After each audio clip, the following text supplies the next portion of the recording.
Thom Hartmann here on the news. You need to know this. If you thought the Paul Ryan plan to privatize Medicare was bad, wait until you see what Republicans have up their sleeve today.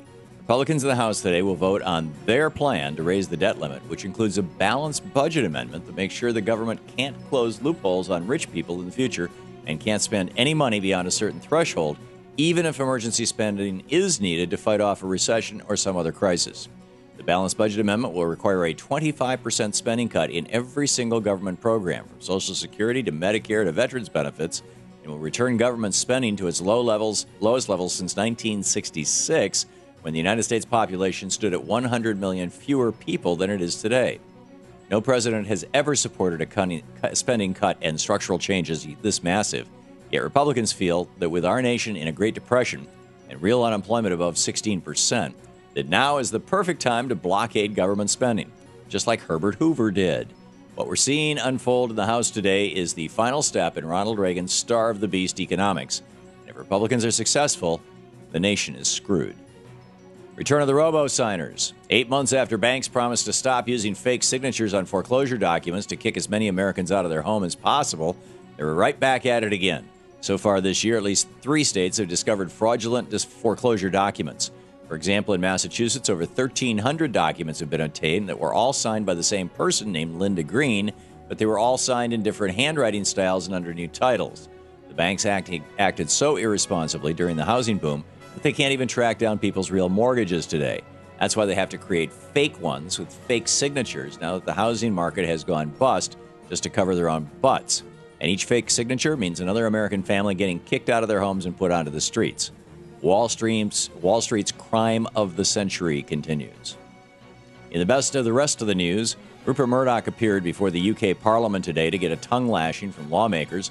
Both he and his son, as well as recently arrested News International executive Rebecca Brooks, were questioned about their roles in and what they knew about the phone hacking scandal that's gripped Britain's media over the last few weeks. And now it's looking more and more likely that Rupert Murdoch himself will bite the bullet. According to a CNBC report, facing a wave of new investigations here in the United States, Rupert Murdoch is considering stepping down as CEO of his media empire News Corp. Even if Murdoch leaves, though, don't expect things to change much at Fox so-called News. The network has become so entrenched with the Republican Party and corporate interests that it really is the GOP TV that was envisioned by Roger Ailes when he worked for Nixon in 1971. And with or without Murdoch at the helm, its agenda will remain the same. So, meet the new boss, same as the old boss. So much for meeting Republicans halfway. One day after President Obama gave in to Republicans and nixed the ideas of Elizabeth Warren heading the Consumer Financial Protection Bureau and instead nominated Ohio Attorney General Richard Cordray for the top job, Republicans in the Senate are still promising to block confirmation. 44 Senate Republicans have vowed to filibuster the confirmation of Cordray until major changes are made to the new watchdog agency in charge of making sure that people aren't screwed over by the banksters again. By major changes, Republicans want to completely dismantle the new agency and basically let the banksters run wild again, let the foxes guard the henhouse. It's yet another anti-middle-class stance taken by the Republican Party, wholly owned by millionaires and billionaires. President Obama has been warned. The Progressive Change Campaign Committee, or PCCC, delivered a petition with the signatures of 200,000 donors to President Obama's re-election headquarters last week, warning the president that if he gives in to Republicans and cuts entitlement programs, then he can kiss their money and help goodbye. In 2008, the PCCC raised $17 million for President Obama's campaign, but that same sort of help might not be around in 2012. As a PCCC spokesman says, it's not a question of who they're going to support for president. They're going to vote for Barack Obama. It's a question of where their time and money is going to go. Next year, the president will face a mountain of corporate cash standing between him and the White House, and he will need all the help he can get to climb over it. Let's hope the president doesn't forget the people who put him in office 3 years ago. Let the Wisconsin recall season begin. Today, voters will weigh in on the first of a series of general election recalls that will see 6 Republicans and 3 Democrats fighting to keep their seats. In today's contest, Democrat Dave Hansen is up for recall in Green Bay.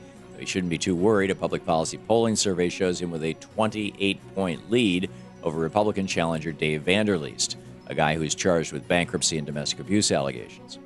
In Wisconsin's history, only 2 lawmakers have ever been recalled, and it's highly unlikely we'll see a recall today.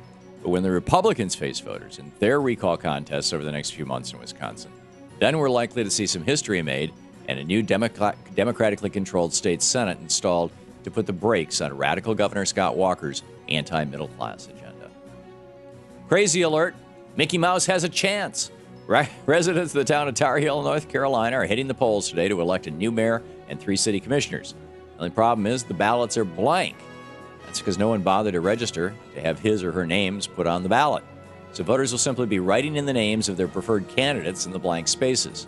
Considering that Tar Heel, North Carolina only has 117 people, it won't take too much for someone to win, and given voters' propensity for writing in absurd choices for elective office, Mickey Mouse could be the front runner. But beware of the dark horse candidate, Alfred E. Newman. And that's the way it is today, Tuesday, July 19th, 2011. I'm Thom Hartmann on the news.